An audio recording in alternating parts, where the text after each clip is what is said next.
श्री समंत भद्र महामुनि राजे की जय। आचार्य भगवान श्री विद्यासागर जी महाराज की जय। आचार्य समय सागर जी विशुद्ध सागर जी महाराज की जय। मुनि श्री नृण सागर जी महाराज की जय। सागर जी निवृत्त सागर जी महाराज की जय। नीलकम नौ करोड़ महानुभाव की जय। द्वादशांग जिनवाणी माता की जय। जिन सरस्वती ग्रंथ का स्वाध्याय कर रहे हैं पर सभी, और यह जिन सरस्वती जो ग्रंथ है मुनि श्री प्रशांत सागर महाराज जी ने इसका संकलन किया है, मतलब इसको व्यवस्थित किया है। चारों अनुयोगों की मूल बातों को इस ग्रंथ में उन्होंने रखा है। चार अनुयोग कौन कौन से हैं? प्रथमानुयोग, करणानुयोग, चरणानुयोग, ज्ञानानुयोग। चार अनुयोग हैं, प्रथमानुयोग, वर्णानुयोग, चरणानुयोग और द्रव्यानुयोग। ये चार हमारे अनुयोग हैं।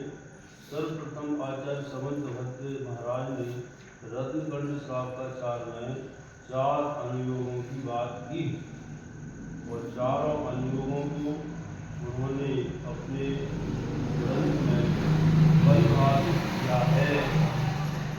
प्रथमानुयोग क्या है, करणानुयोग क्या है, चरणानुयोग क्या है और द्रव्यानुयोग क्या है। तो चारों अनुयोगों की बातों को इस ग्रंथ में मुनि श्री प्रशांत सागर जी महाराज ने लिखा है। इसलिए जो इस स्वाध्याय कर ले तो हमारे जैन दर्शन की बहुत ही मूल बातों को उसको समझना आसान हो जाता है। इसको अच्छे से पढ़ ले तो इसमें जैन दर्शन की चारों अनुयोगों की मुख्य बातों को सरल भाषा में महाराज श्री ने लिखा है। तो अपन सभी विगत दिनों से कर्मों की अवस्थाओं के बारे में स्वाध्याय कर रहे हैं, ठीक है। कर्म की 10 अवस्थाएं कौन कौन सी हैं? उदय, प्रेरणा, अपकर्षण, संक्रमण, उपशम, निधर्ती, निपात। 10 अवस्थाएं हैं। ये याद हो गई आपको, क्रमशः याद कर लेना चाहिए अपन को। जब प्रतिदिन पढ़ रहे हैं तो याद भी कर लेना चाहिए, मौके पर अपन को आना चाहिए। तभी क्या है, ये स्वाध्याय करने का हमें लाभ होगा कि हमने कुछ हासिल किया है। यदि पढ़कर के फिर भूल गए, है ना, क्यों होंगे तो क्या, इसलिए इसे स्मृति पटल में रखना चाहिए।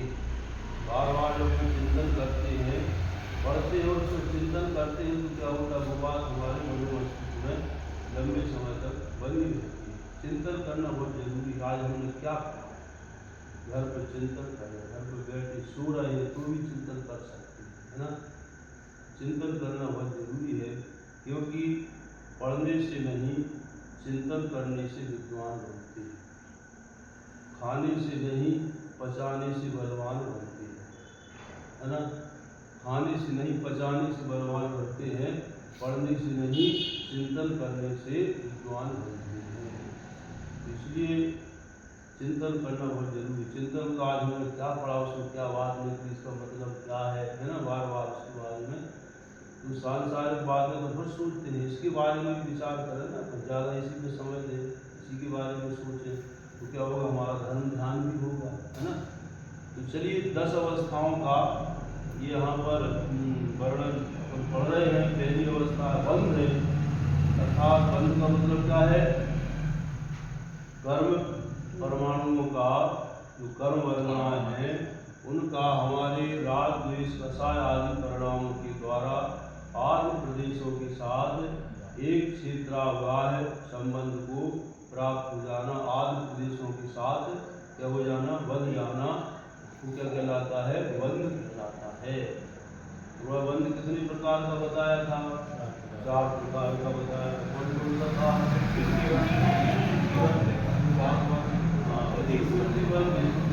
अनुराग अनुभाग और प्रदेश बंध। जब कर्म बनता है उस समय चार बातें क्या हो जाती है, निश्चित हो जाती है। प्रकृति, स्थिति, अनुभाग और प्रदेश। इसमें से प्रकृति और प्रदेश बंध का कारण क्या है, किससे जो होता है वो जीवों की निवृत्ति से होता है। स्थिति और अनुभाग बंध किससे होता है, स्थिति और अनुभाग बंध कसाय से होता है। बंध के कारण भी बताए गए थे, कौन कौन है बंध के कारण, याद कीजिए। मिथ्या, अभिरति, अभिरति,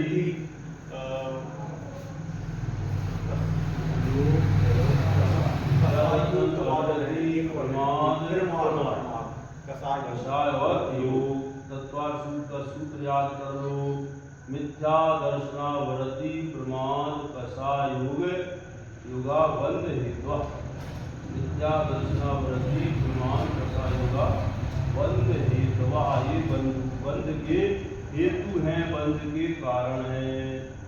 मिथ्या दर्शन, अविरति, प्रमाण, कसाय योग, है ना। अविरति, अविरति से क्या समझते हैं, एक पुरानी बात रिपीट करते रहना जरूरी है ताकि बार बार चर्चा करेंगे तो हमेशा के लिए। अविरति क्या है, विरत, विरत होना, विरत नहीं होना। विरत रहित होना मतलब काय, कौन सी व्रत, विरत, अविरति, प्रतिमा नहीं होना, नहीं, याद करो क्या है अविरति, कितने प्रकार की होती है, अविरति कितने प्रकार की होती है।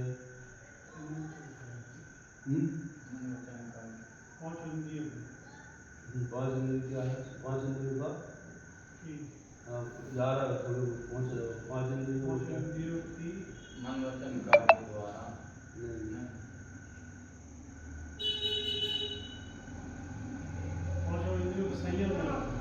पांच इंद्रियों का संयम नहीं रखना। हाँ, 5 प्रकार की अवृत्ति हो गई, 12 होती है, 12 प्रकार कितने प्रकार की, 12 प्रकार की अवृत्ति होती है। 5 इंद्रियों एक मन, 6 हो गए, 6 प्रकार की अवृत्ति क्या हो गई। 5 इंद्रियों मन को बस में नहीं रखना। 5 स्थावर और त्रस्त, ये 6 काय के जीवों की रक्षा नहीं करना। 5 इंद्रियों मन को बस में नहीं रखना, ये 12 प्रकार की अवृत्ति है। क्या है, 12 प्रकार की अवृत्ति है।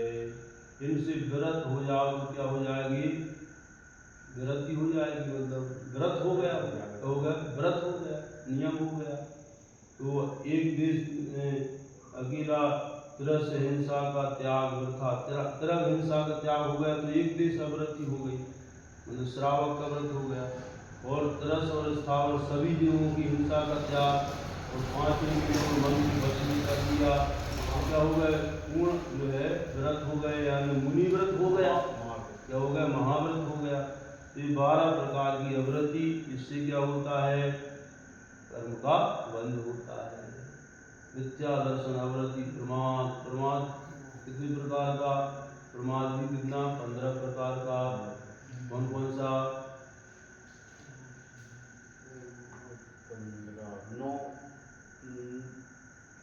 4 कसाय, 4 कसाय, 4 कसाय और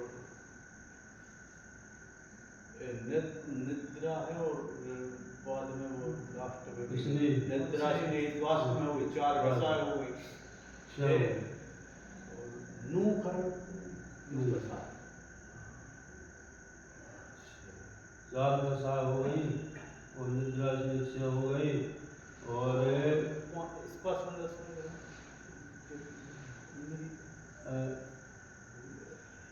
4 कसाय और हाँ, और 4 विगथा, और 4 विगथा, 4 विगथा है और 5 इंद्रिय के विषय है ना, ये सब क्या है। और निद्रा और स्लेह, ये कितने प्रकार का, 15 प्रकार का प्रमाण हो गया।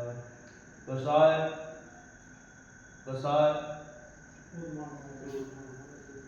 कितनी है कसाय कुल?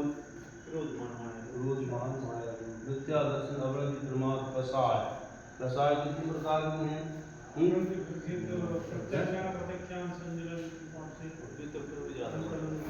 सोलह प्रकार की कसाय।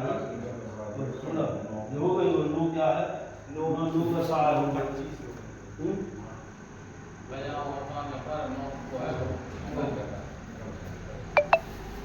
तो 4 बच्चों को 16 और 9 योग कसाय 25 कसाय। तो योग कितना है? 15 प्रकार का योग है ना। 4 मन योग, 4 वचन योग और 7 प्रकार का काय योग। ऐसे मिला करके 15 प्रकार का योग है। ये सभी क्या बंध के कारण है, बंध के कारण है। वो बंध कितने प्रकार का होता है? 4 प्रकार का होता है। तो बंध हो गया। दूसरा कौन सा? सत्व या सत्ता। सत्व या सत्ता क्या है? फल देने की पूर्व, बंधने के बाद और फल देने के पूर्व की जो बीच की अवस्था है, जब कर्म क्या है आत्मा के साथ बधा रहता है, मतलब निष्क्रिय रहता है, वह मतलब जिनको सुख दुख आदि देने में कारण नहीं होता है, सत्ता में बना हुआ है, सत्ता बनाती है। और तीसरा कौन सा है? उदय। मतलब रब के साथ भाव के अनुसार कर्मों का फल देना क्या है? उदय कहलाता है। आवादा पूर्ण होने पर कर्मों का फल प्राप्त होना क्या कहलाता है? उदय कहलाता है। उदीर्णा, उदयावली के बाहर स्थित द्रव्य का अपकर्षण पूर्वक उदयावली में लाना क्या है? उदीर्णा है। हाँ, पहले जो कर्म बाद में आने वाला था वह क्या है? पूर्व में ही उदय में आ गया। इसका नाम क्या है? कैसे होगा? अपकर्षण से होगा। कैसे होगा? अपकर्षण से होगा। स्थिति अनुवाद घटेगा तो अपकर्षण से उदयावली में आ जाएगा। उदय में आकर फल को दे देगा। इसका नाम क्या है? उदीर्णा। जैसे उदाहरण के लिए मिट्टी का ढेला है, नहीं, वो तो सत्ता का है। सत्ता का उदीर्णा का जो उदाहरण है कि जैसे ऊपर चढ़ गए, आपकी फायर नीचे रखेगी, उसका आपने आना था 50 रुपया। अच्छा, दूसरा उदाहरण देखिए। एक व्यक्ति, हमने सोचा दूसरा उदाहरण क्या हो सकता है, हमने आज सोचा एक व्यक्ति को 10 साल की सजा सुनाई गई। एक को 10 साल की सजा सुनाई गई, लेकिन जेल में उसका आचरण व्यवहार जो है बहुत अच्छा रहा।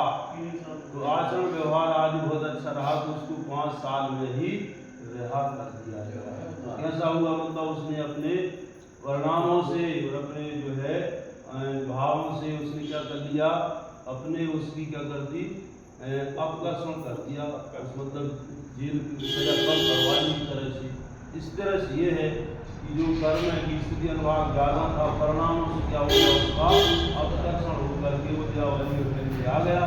उदय में आकर के कहलाता है। ये उदाहरण जो है अच्छा है इसकी तुलना में। उदयावली उदीर्णा। अब दूसरा कौन सा? अब अगला है उत्कर्षण। पूर्वबद्ध कर्मों की स्थिति और अनुभाग में वृद्धि हो जाना उत्कर्षण। देखो, स्थिति और अनुभाग दोनों में क्या? स्थिति में भी और अनुभाग में भी दोनों में वृद्धि हो जाना उत्कर्षण है। बढ़ जाना। स्थिति बढ़ जाना मतलब काल, स्थिति अनुकाल, पीरियड है ना, वो बढ़ जाना। अनुभाग यानी विपाक, शक्ति उसकी, फल देने की शक्ति उसकी बढ़ जाना, उसका रस जो है फल देने की शक्ति में भी वृद्धि हो जाना, ये कहलाता है उत्कर्षण। ये भी क्या होता है? परिणामों से होता है। किस होता है? जीव के परिणामों से ही होता है। जिस प्रकृति का जब बंध होता है तभी उत्कर्षण होता है। गुण स्थान 1 से 13 तक, जैसे खादर सार का उदाहरण, खादर सार भील का उदाहरण आता है। चारित्र सार गत श्राप का 17 टीका में आता है। खादर शाह नाम का कोई भील था, है ना, उसने कौए के मांस का वो खाना क्या है त्याग किया था। उसने क्या किया था कि कौए के मांस का, वो एक बार क्या हुआ कि जब वन में मुनिराज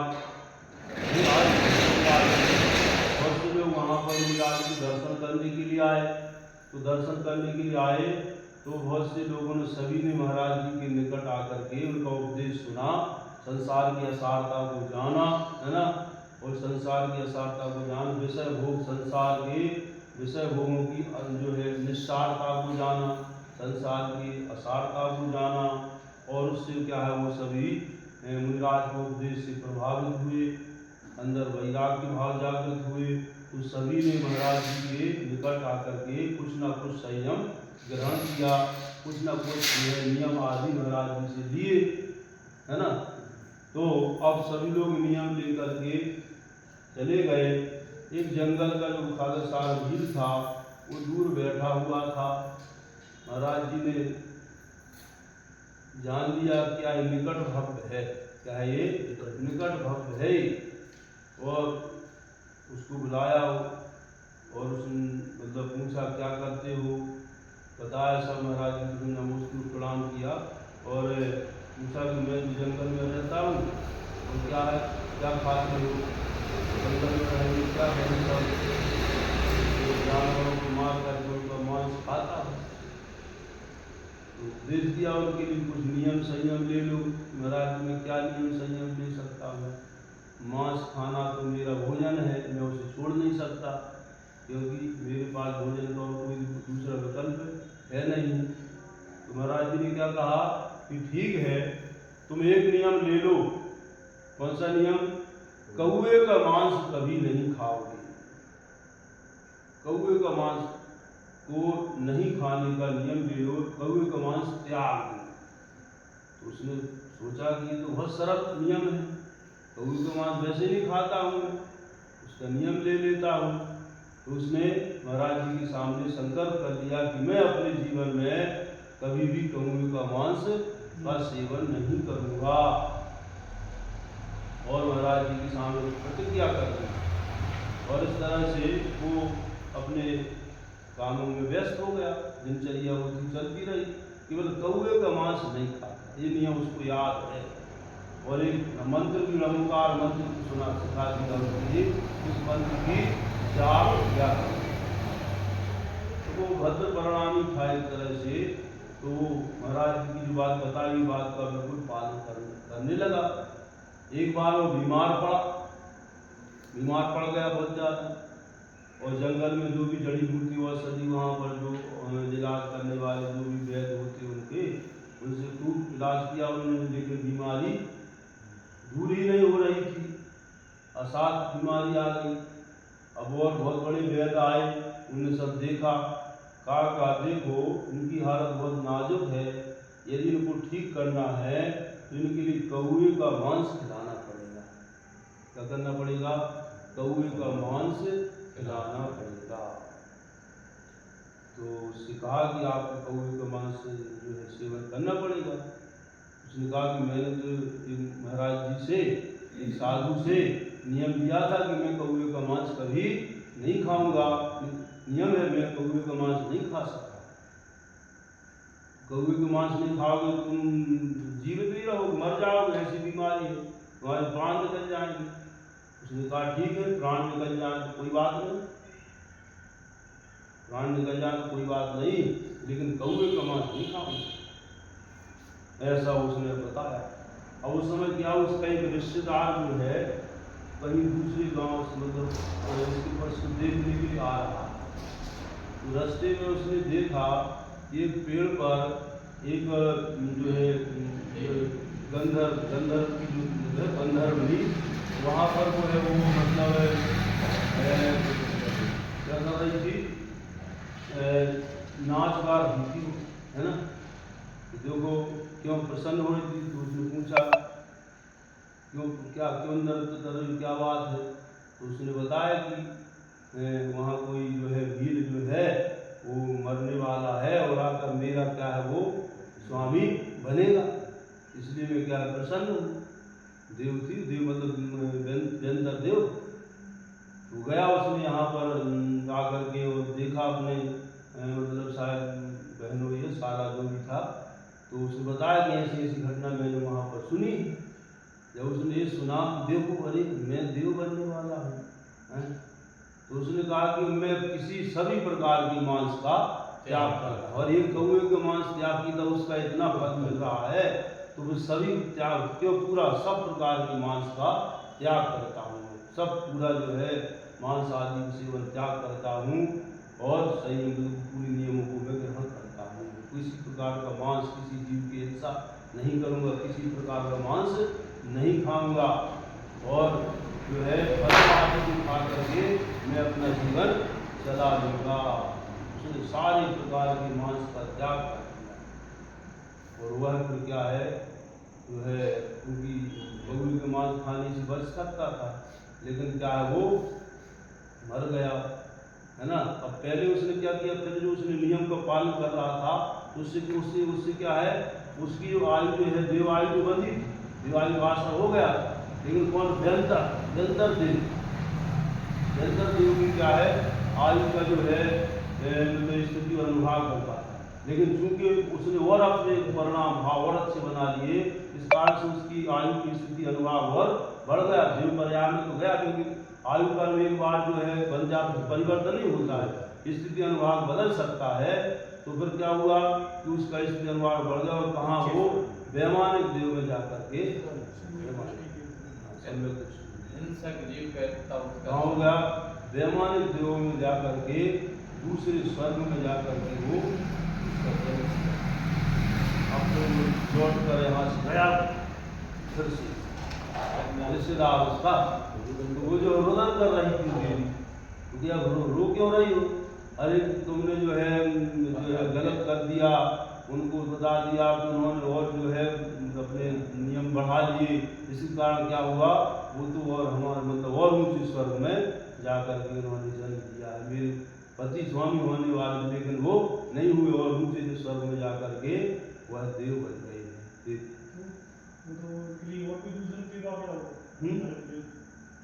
वो बात आ गया होगा, कहानी प्रसंग है कि स्थिति अनुभाग को समझना है, पर वो कर्म सिद्धांत को समझना है इसके माध्यम से, वो तो आ गया होगा। कर्म सिद्धांत की स्थिति अनुभाग का उदाहरण होता है, कार्य साथ भील का यहाँ उदाहरण दिया है। इस तरह से क्या होता है स्थिति मतलब वो तो कर्षण क्या हो जाता है, वो तो कर्षण हो जाता है इस तरह से।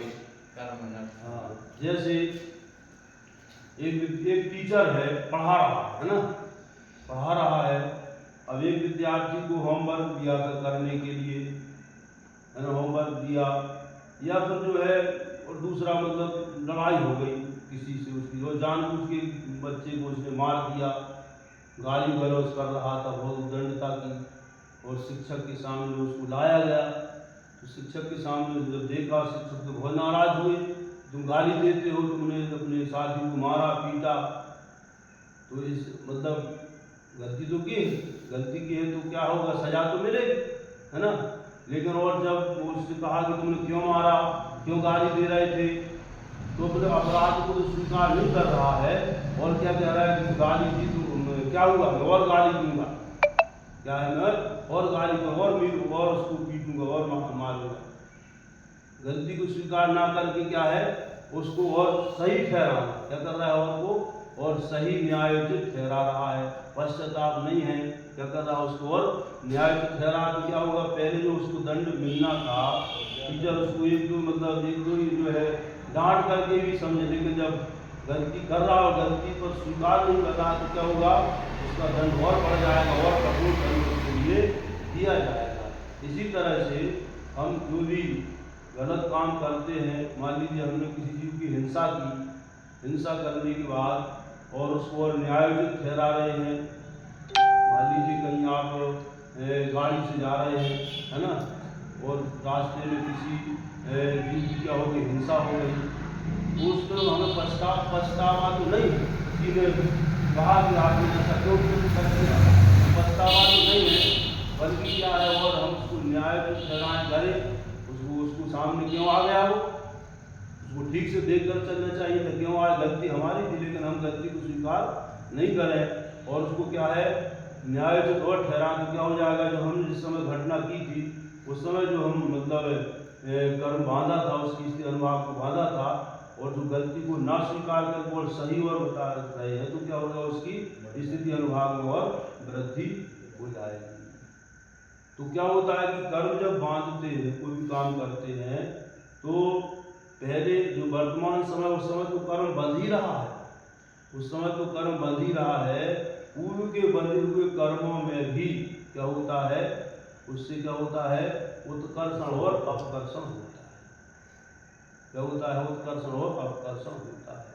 जैसे हमने अच्छा काम किया कोई है ना, अच्छा काम किया है उस समय शुभ काम किया तो शुभ कर्म का आश्रवण हुआ, लेकिन उस शुभ काम के लिए और हम अच्छा आगे जा करके और मतलब उसको अहोभाग समझते हैं उसकी और प्रशंसा करते हैं तो उससे क्या होगा उनकी स्थिति उन अनुभाग में और वृद्धि हो जाती है।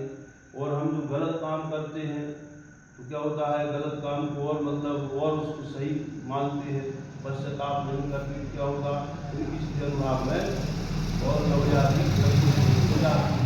स्थिति अनुभाग अच्छे कर्म और बुरे कर्म दोनों में होता है। उत्कर्षण अपकर्षण, उत्कर्षण जो है अच्छे का भी होता है और बुरे का भी होगा। अच्छे का भी उदाहरण पढ़ लिया जैसे कि खाद्य सार घी का है, इसका क्या हो गया अच्छे कर्म का उत्कर्षण हो गया है ना।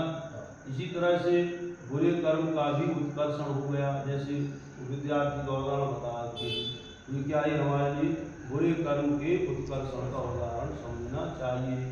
तो इस तरह से पूर्ववत कर्म की स्थिति अनुभाग में वृद्धि हो जाना क्या है उत्कर्षण है। अपकर्षण क्या है पूर्वबद्ध कर्मों की स्थिति अनुभाग में हानि का होना क्या है अपकर्षण। इससे उल्टा क्या हो जाएगा अपसर्ग में आएगा नीचे की। हाँ यह अपकर्षण कभी भी हो सकता जैसे राजा श्रेणिक ने 33 सागर की आयु का वर्णन किया था, बाद में छायक सम्यक दर्शन के परिणाम से 84,000 वर्ष की आयु कर ली अर्थात शेष आयु का अपकर्षण कर लिया। राजा श्रेणिक का उदाहरण सबसे सटीक उदाहरण है। जब उन्होंने यशोधर मुनिराज पर उत्सर्ग किया था तो उन्होंने उस समय 7वें नरक की आयु का वर्णन किया था। 7वें नरक की आयु कितनी है उत्कृष्ट आयु कितनी है 33 सागर। कितनी है 33 सागर। 7वें नरक की आयु 33 सागर। तो पहले नरक की उत्कृष्ट आयु कितनी है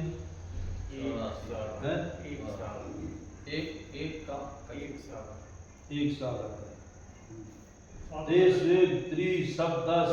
द्वाविंशति 33 सागरोपाम सत्वानाम स्थिति है 33 सागर उत्कृष्ट 7वें नरक की है।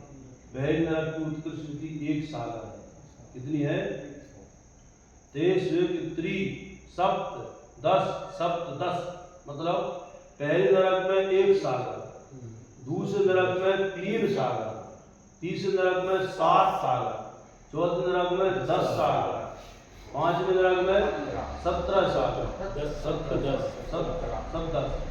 सागर, 6वें नरक में 22 सागर और 7वें नरक में 33 सागर। 33 द्वाविंशति 33 सागरोपमा सत्वानाम परास्थिति। परास्थिति यानी उत्कृष्ट स्थिति। सत्वानाम जीवों की नरकों में उत्कृष्ट स्थिति कितनी है क्रम से है। पहले नरक से लगाए अपन 1 3 7 10 17 22 और 33 ये हो गया उत्कृष्ट स्थिति। अब जघन्य स्थिति, जघन्य स्थिति मतलब जो पहले नरक की उत्कृष्ट स्थिति हुआ है दूसरे नरक की जघन्य स्थिति हो जाएगी। पहले नरक की उत्कृष्ट स्थिति कितनी है 1 सागर तो वह दूसरे नरक की जघन्य स्थिति हो जाएगी। दूसरे नरक की जघन्य स्थिति हो गई। और जो दूसरे नरक की उत्कृष्ट स्थिति है वह तीसरे नरक की जघन्य स्थिति बन जाएगी। तीसरे नरक की जो उत्कृष्ट स्थिति है वह चौथे नरक की जघन्य स्थिति बन जाएगी। और जो चौथे नरक की उत्कृष्ट स्थिति है वह पांचवें नरक की जघन्य स्थिति बन जाएगी। पांचवें नरक की उत्कृष्ट स्थिति है वह छठवें नरक की जघन्य स्थिति बन जाएगी। छठवें नरक की उत्कृष्ट स्थिति है वह सातवें नरक की जघन्य स्थिति बन जाएगी। तो प्रश्न क्या उठेगा यहाँ पर? पहले नरक की जगह पहले नरक की जघन्य स्थिति क्या है? 10,000 वर्ष। कितना है? 10,000 10,000 वर्ष। कितनी है? पहले नरक की है 10 सहस्र वर्षाणी प्रतिमाया। क्या है? 10 सहस्र वर्षाणी प्रतिमाया। पहले नरक में जीवों की जघन्य स्थिति कितनी है? 10,000 वर्ष है। कितनी है? 10,000 वर्ष है। तो राजा श्रेणी जो है 84,000 वर्ष की स्थिति है वो। पहले नरक में है, लेकिन पहले नरक की जगह स्थिति कितनी है? 10,000 वर्ष है, लेकिन उनकी स्थिति कितनी है? 84,000 वर्ष है। तो मतलब 10,000 से थोड़ी ज्यादा है। सात में नरक से जाकर एक सागर की कितने हजार साल की वही साल कोई घटने वाला असंख्यात वर्ष। बताओ आप, जहाँ 33 सागर थी वह कितनी रह गई? 84,000 वर्ष रह गई। सागर नहीं है बस सबसे बड़ा पाप है संयम के ऊपर कोई भी आप काम कर रहा है तो उससे ज्यादा कर्म बनता है। निराज ऊपर उपसर्ग कर दिया है। हाँ, क्योंकि वो जो संयम पे जो भी उपसर्ग करता है ना, तो वो तीव्र संक्लिष्ट परिणाम होते उस समय। क्या होता है? साधुओं पर जो उपसर्ग कर रहा है हमारा, उस समय परिणाम कैसे है? तीव्र। सामान्य व्यक्ति पर करते समय नहीं, लेकिन जब साधु के लिए छोड़ रहा है, इसका मतलब उस व्यक्ति के परिणाम कैसे होंगे? अत्यंत तीव्र संक्लिष्ट, तीव्र कसाय, तीव्र वेश्या, तीव्र कसाय होगी। यानी जो कर्म का उत्कृष्ट रूप से बंध स्थिति अनुभाग के लिए जो भी मसाला चाहिए है, वो सब मसाला वहाँ पर मौजूद है। कर्म का उत्कृष्ट स्थिति अनुभाग को बांधने का जो सामग्री जो आवश्यक, वो सब सामग्री क्या है? उत्कृष्ट कसाय, संक्लिष्ट परिणाम, वेश्या, हाँ। सातवें नरक की बहुत संक्लिष्ट पंचम काल में तो है ही नहीं। पंचम काल में नहीं है सातवें नरक। यहाँ अब यहाँ से सातवें नरक में नहीं जा सकते और मोक्ष चौथे काल में संभव है। 5वें नरक तक, 3 से 5वें तक। पंचम काल में हाँ, 5वें तक 10 मगर पहले नरक तक जा पाते हैं। ऐसा नहीं। इसके तीव्र कर सकते हैं। 84,000 वर्ष की आयु रह गई। ये क्या हो गया? ये स्थिति का क्या होगा? अपकर्षण हो गया। क्या हो गया? अपकर्षण हो गया।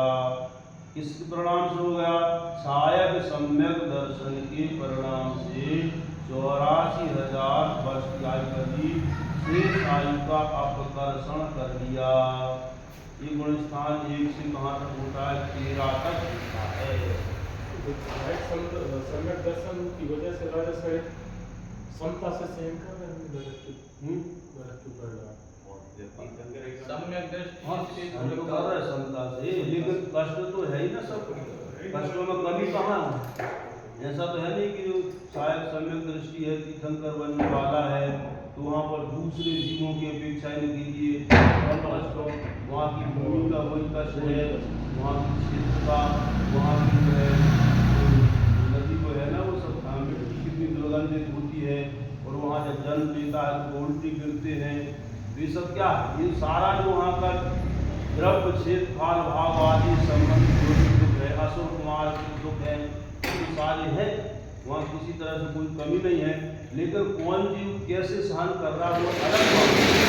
वहाँ पर वेदना के कारण भी सम्यक दर्शन हो जाता है। वेदनानुभव नामक जो है कारण है वहाँ सम्यक दर्शन की। नरक में सम्यक दर्शन की प्राप्ति के कारण बताए हैं। कौन से बताए हैं? एक तो क्या है? जाति स्मरण है, दूसरा है धर्म श्रवण है, और तीसरा है वेदनानुभव। वेदना का अनुभव होना। ये 3 कारण हैं वहाँ पर वेदना का अनुभव। तो धर्म श्रवण तो तीसरे नरक तक, केवल तीसरे से आगे धर्म श्रवण की व्यवस्था नहीं है, उसके आगे नहीं है, क्योंकि वहाँ तक जाते हैं जो स्वर्ग वगैरह के देव जो भी हैं वहाँ तक जाते, उसके आगे नहीं जाते हैं। जाने की शक्ति तो है लेकिन जाते नहीं हैं, वहीं तक जाते हैं। तो वहाँ जो है अपने जो भी अपने प्रिय लोग हैं उनको जा करके धर्म श्रवण करा सकते हैं। तो वहाँ तीसरे नरक में व्यवस्था है, उसके आगे धर्म श्रवण की व्यवस्था नहीं। 2 ही है कारण नरक में, वेदना और जाति स्मरण। तो वेदना का अनुभव से भी क्या होता है, सम्यक दर्शन। कैसे होता होगा, जरा विचार करो। वेदना का अनुभव होने से व्यक्ति सम्यक दर्शन प्राप्त कर लेता है। जब तीव्र कष्ट होता है, क्या होता है, तीव्र कष्ट होता है, भयंकर जो है कष्ट होते हैं, तो ऐसे समय जीव क्या होता है, सोचता है, चिंतन करता है, मैं इस घोर कष्ट के जो है कष्टागार में क्यों पड़ा हूँ, क्यों पड़ा हूँ मैं इतने घोर कष्टों में, क्या कारण है, तो चिंतन करता, अंतर्मुखी हो जाता है। ऐसे समय में उसके परिणामों में परिवर्तन आता है। मैंने निश्चित है ऐसे काम किए हैं जिसके कारण से मैं इस प्रकार घोर यातना के स्थान पर पड़ा हुआ हूँ, परिणामों में परिवर्तन आता है। किए हुए कार्यों को याद नहीं, पश्चाताप होता नहीं, उनको स्मरण में आ जाते है। पहले जो पाप किए अवधि ज्ञान तो होता ही नहीं। अवधि ज्ञान तो होता है, अवधि ज्ञान से सम्यक दर्शन की पहले तो अवधि ज्ञान का होता है, वो अवधि ज्ञान होता है, लेकिन बात क्या होता है, सुअवधि ज्ञान, सम्यक दर्शन सदृष्टि सुअवधि ज्ञान। तो वेदना का अनुभव होने से अब यहाँ भी तो जो यहीं पर विचार करो ना, अभी मनुष्य लोक में ही जब व्यक्ति के जीवन में बहुत कष्ट आते हैं, तो कष्ट आते हैं तो वो सोचता है कि देखो मुझे कितने दुख है, मेरे लिए कितना कष्टमय जीवन है मेरा, निस्संदेह मैंने बहुत गलत काम किए हैं जिस कारण से मुझे इस प्रकार के कष्ट मिल रहे हैं। तो कष्ट में भगवान के पास भागता है ना, व्यक्ति जाता है भगवान की शरण में जाता है ना। अधिकांश जो है भगवान की शरण में कब जाते हैं लोग, जब कष्ट होता है। तो क्यों सोचता है कि मैं जो है काम बहुत गलत किए, भगवान की शरण में जाऊं ताकि क्या हो, उनका क्या हो जाए, क्षय हो जाए। क्षय हो जाए मतलब एक तरह से उनका अपकर्षण हो जाए, स्थिति अनुभाव घट जाए, ताकि जो वेदना है जो वह कम हो, आगे चल करके मेरे जीवन में ऐसा ना आए। तो निरंतर जो कर्म मतलब उत्कर्षण जो अपकर्षण होकर के उदीर्णा में आकर के जो है कम फल लेकर के भी निकल जाता है। निरंतर कर्म उदय में आ रहे हैं, लेकिन हम समझ नहीं पाते हैं कि कर्म जो है सामान्य रूप से उदय में आया है या उदीर्णा होकर के आया है, ये अपन नहीं समझ पाते। कर्म तो उदय में आकर फल दे रहा है, लेकिन वो सामान्य रूप से उदय में आया है या उदीर्णा होकर के आया है, ये हम नहीं जान पाते।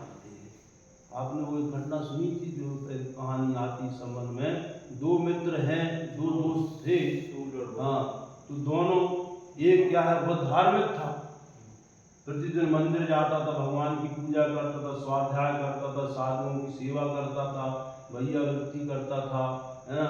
इस तरह से वो मतलब धार्मिक था, उसकी दिनचर्या जो है धर्ममय थी। लेकिन दूसरा दोस्त कैसा था, दूसरा दोस्त जो है बिल्कुल उल्टा था। दोनों में जो है वो विपरीत था। जो मित्र थे, लेकिन क्या है कि एक की चर्या, एक की जो है जीवनचर्या कुछ और थी और दूसरे की जीवनचर्या उससे बिल्कुल विपरीत थी। वह दुर्व्यसनों में लिप्त रहता था, जुआ पीना, शराब पीना और भी अनेक प्रकार से वेश्या आदि सब प्रकार के व्यसनों में लिप्त रहता था और बड़ा मजे से रहता था, सब कोई कमी नहीं उसकी। लेकिन जो दूसरा धार्मिक था, उसके पास ना आय का साधन ज़्यादा था और ना मतलब परेशान रहता था, तो मजा उड़ाता था वो, अरे देखो तुम इतना धर्म करते हो, लेकिन क्या है तुम्हारे पास, क्या है तुम्हारे पास, क्या है, मैं देखो ऐश कर रहा हूँ, कोई मंदिर नहीं जाता, लेकिन देखो मजे कर रहा हूँ, तो इसलिए छोड़ो इसके लिए, मेरे साथ आओ, मैं जैसा हूँ वैसा बन जाओ। लेकिन वो उसकी बातों में नहीं आता था, वो अपने दिनचर्या में उसी प्रकार से भगवान की भक्ति में लगा रहता था। एक बार क्या हुआ कि वह मंदिर से घर जा रहा था, रास्ते में उनकी उसके लिए ठोकर लग गई, भयंकर कांटा लग गया उसके लिए, भयंकर वो चुभ गया, अंदर घुस गया कांटा, वो पड़ा वेदना से कराया। इतने में वहाँ वो मित्र आ रहा था उसका। अरे क्या हो गया भाई, क्या हो गया, रो क्यों रहे हो? उसने कहा कि ये बहुत भयंकर कांटा लग गया, बहुत चुभ रहा है, तकलीफ दे रहा, खून बह रहा है।